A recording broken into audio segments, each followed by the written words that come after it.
বিভিন্ন শপিং মলে যান কেনাকাটা করার জন্য, গিয়া দেখেন গ্লাসের ভিতরে একটা মূর্তি টানানো, উপর দিয়ে দেখা যায় মনে হয় মানুষ, আসলে ওটা ভেতরে কোনো মানুষ না, আকৃতি বানাইছে মানুষের।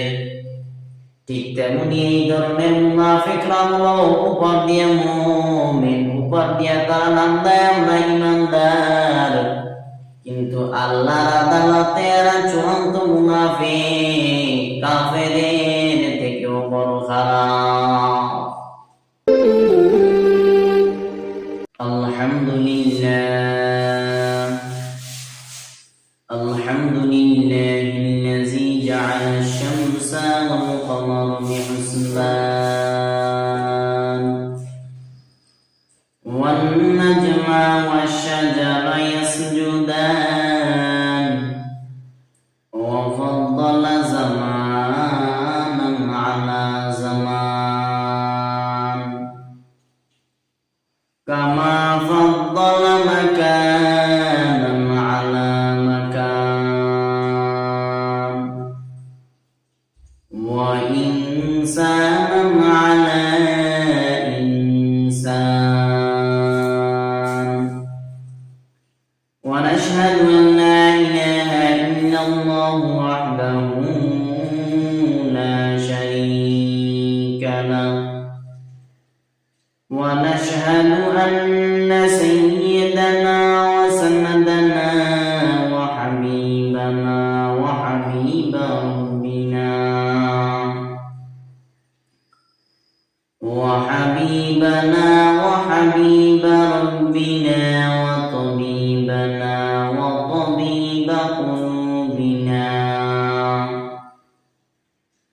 وطبيبنا وطبيب قلوبنا ومولانا محمدا عبده ورسوله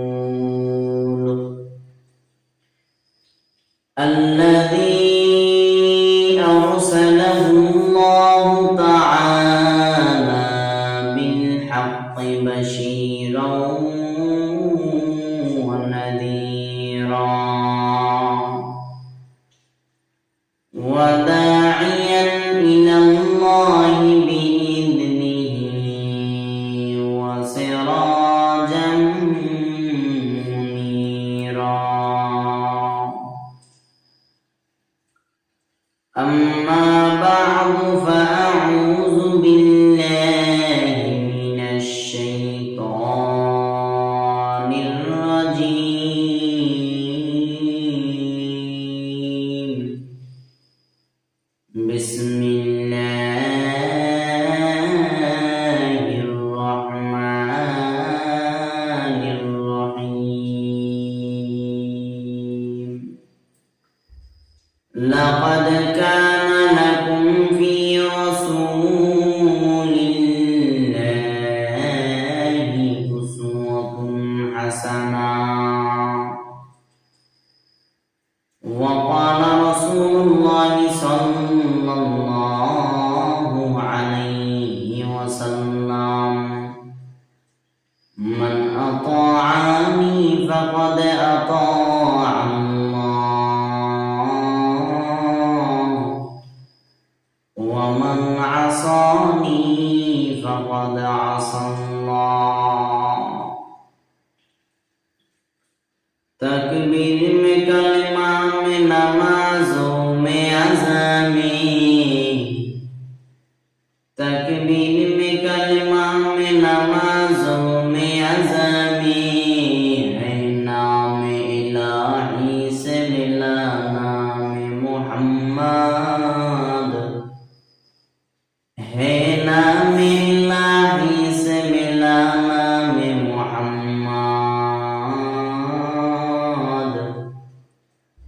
फरमाते हैं आदम को मुझे खुल्द तरीने, लिखा हुआ हो बाप मिला नाम मुहम्मद, लिखा हुआ हो बाप मिला नाम मुहम्मद। है मिम महबूब मतलब इशारा फिर क्यों न हो महबूब खुदा नाम मोहम्मद फिर क्यों न हो महबूब खुदा नाम मोहम्मद।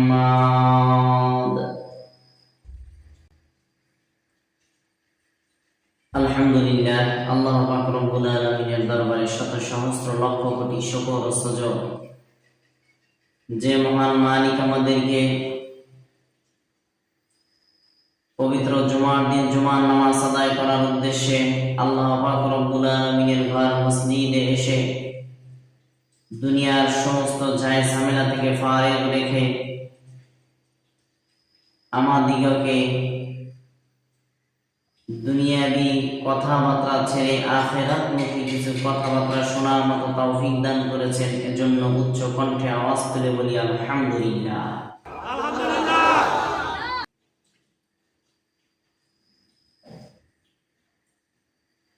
আল্লাহ পাক রব্বুল আলামিন হেদায়েত যেই বান্দাকে দিয়ে দিয়েছেন, ওই বান্দা আল্লাহ পাক রব্বুল আলামিনের যাবতীয় যত কল্যাণ আছে সমস্ত কল্যাণ কাজগুলির সাথে জড়িত থাকে। আর যাকে আল্লাহ পাক রব্বুল আলামিন হেদায়েত দেন নাই, তাকে কল্যাণের কাজ তো দূরের কথা, বরং এই ধরনের কাজের সম্মুখেও ওই বান্দা আসতে পারে না। তো এই জন্য আরো একবার শুকরিয়া আদায় করি যে আল্লাহ পাক রব্বুল আলামিন আমাদেরকে ভালোবেসে দয়া করে মায়া করে তার পবিত্র ঘর মসজিদে এসে জুমার নামাজ আদায় করার মতো তৌফিক দান করেছেন। আমি আলোচনার নিয়তে কোরআনে হাকিমের থেকে এক টুকরা আয়াত, রাসূলের অমূল্য বাণী হাদিস শরীফ থেকে এক টুকরা হাদিস তেলাওয়াত করেছি। ইখলাস ও রুহানিয়াতের সমন্বয়ে সহিহ তরিকায় কোরআন ও সুন্নাহের ভিত্তিতে আমি যাতে কিছু কথা বলতে পারি, আপনারা যাতে মনোযোগের সাথে শুনতে পারেন, সে তৌফিক আল্লাহ দান করুন। আল্লাহ বলেন, লাকাদ কানা লাকুম ফি রাসূলিল্লাহি উসওয়াতুন হাসানাহ, তোমাদের জন্য রয়েছে রহমাতুল লিল আলামিনের ভেতরে উত্তম আদর্শ। এই আয়াত অবতীর্ণ হওয়ার প্রেক্ষাপট খন্দকের একটি যুদ্ধ হয়েছিল, গজওয়ে আহজাব।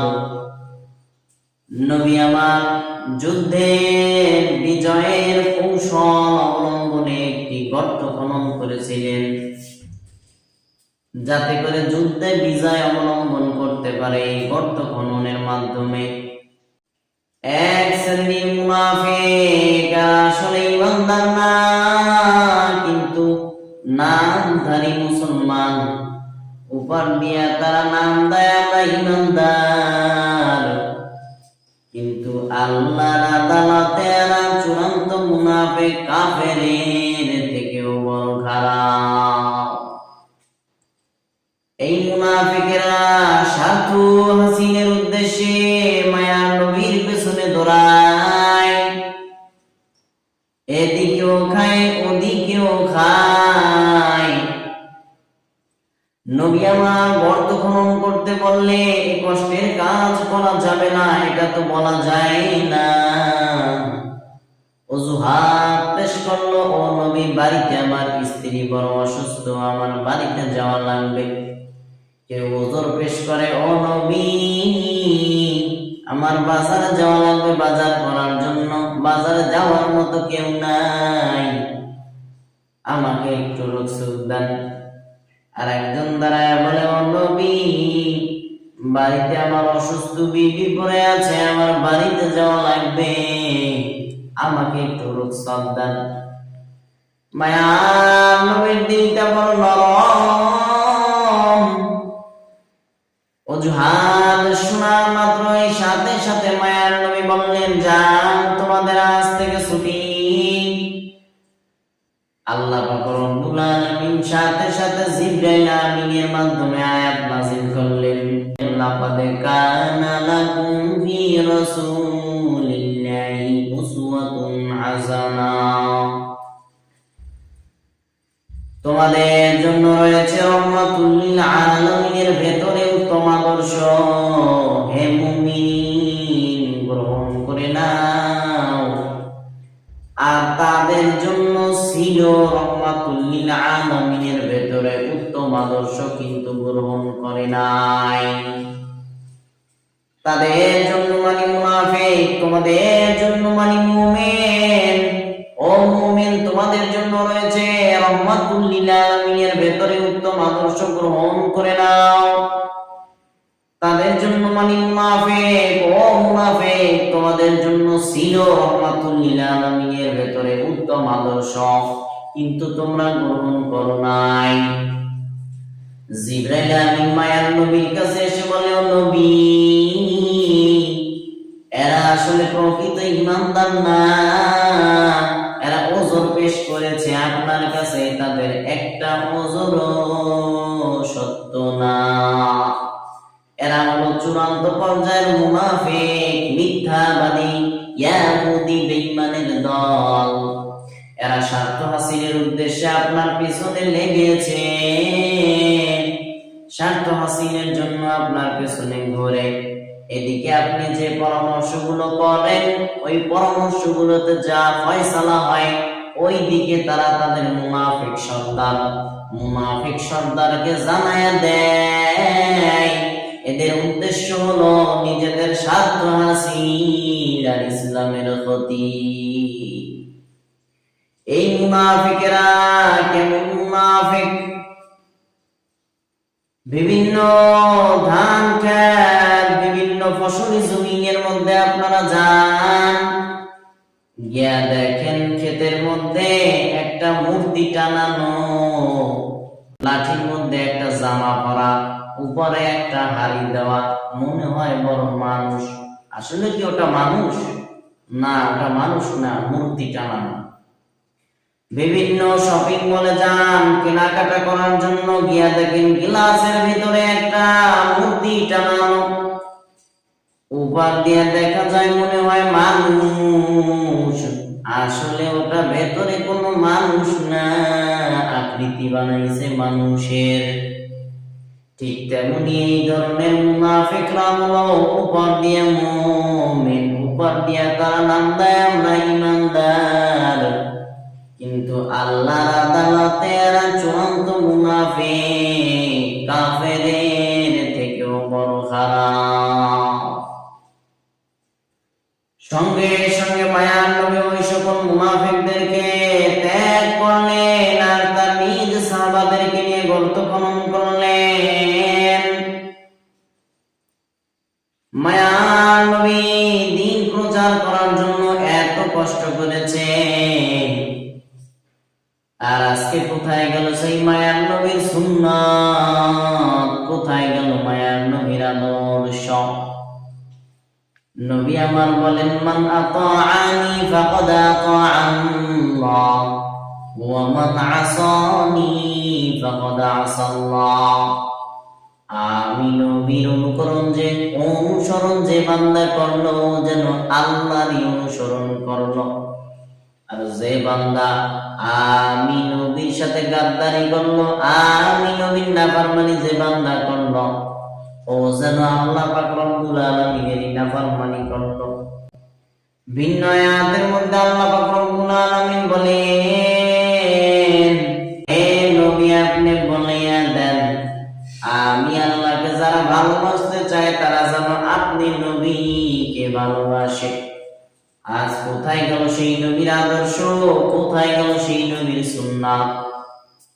যে মায়ার নবীর আদর্শ দেখিয়া ইহুদি বেঈমানেরা পর্যন্ত ঈমান আনে, মুসলমান হওয়া সত্ত্বেও নবীর সুন্নাতকে আঁকড়ায়া ধরতে পারো না, কেমন মুমিন তুমি? যে মায়ার নবীর আদর্শ দেখিয়া ইহুদি বেঈমানেরা পর্যন্ত ঈমান আনে, ওই মায়ার নবীর আদর্শ কোথায় গেল আজকে তোমার মধ্যে? হে মুমিন,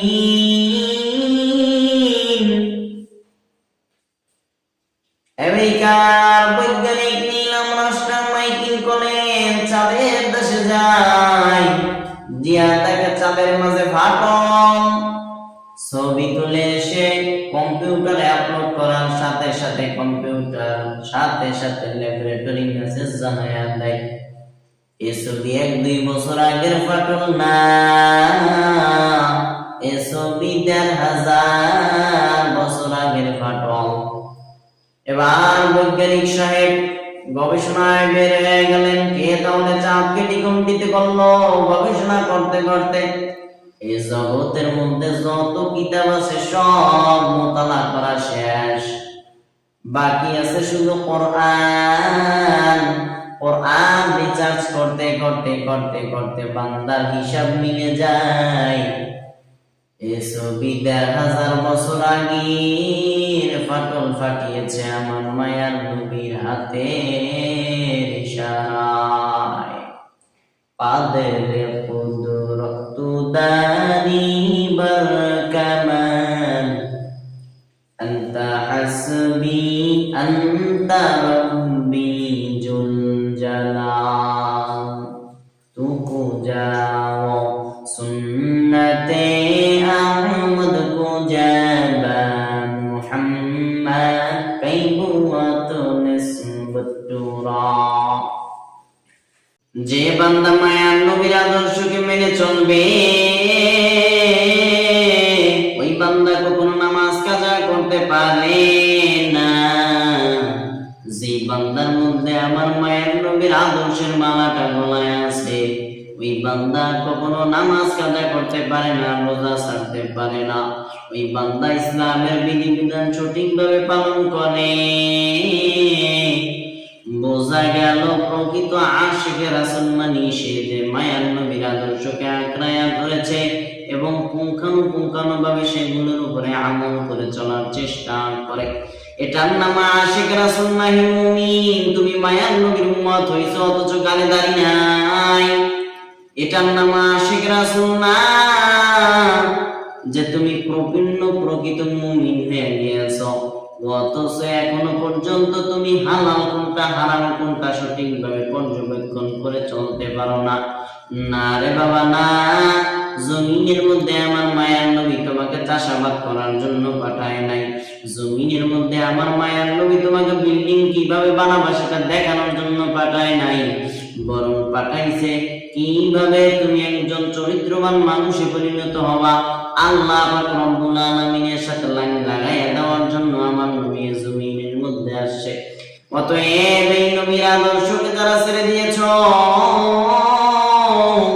কাল হাসরের ময়দানে পার পাবে কিভাবে জানি না, তবে আমার মায়ার নবীর আদর্শরা মালাটা যদি গলায় লাগাতে পারো আল্লাহর কসম করে বলি হে যুবক ভাই, জীবনে এত পরিমাণ বাধা আসবে সব বাধা উত্তীর্ণ করতে পারবা যদি তোমার মধ্যে মায়ার নবীর আদর্শের সুন্নতের মালাটা যদি তুমি গলায় লাগাইতে পারো। আর যদি তোমার মধ্যে নবীর সুন্নতের আদর্শের মালাটা গলায় না থাকে পশ্চিমকালেও তুমি হিদায়াত পাওয়া তো দূরের কথা, কোনো কাজে তুমি সফল হতে পারবা না। আল্লাহ পাক রব্বুল আলামিন আমাদের সকলকে নবী করিম সাল্লাল্লাহু আলাইহি ওয়াসাল্লামের আদর্শের উপরে চলার মতো তৌফিক দান করুন। নবী করিম সাল্লাল্লাহু আলাইহি ওয়াসাল্লামের আদর্শ অনুসরণ করে আমাদেরকে সঠিকভাবে জান্নাতে যাওয়ার তৌফিক দান করুন। ওয়া আখিরি দাওয়ানা আলহামদুলিল্লাহি রাব্বিল আলামিন।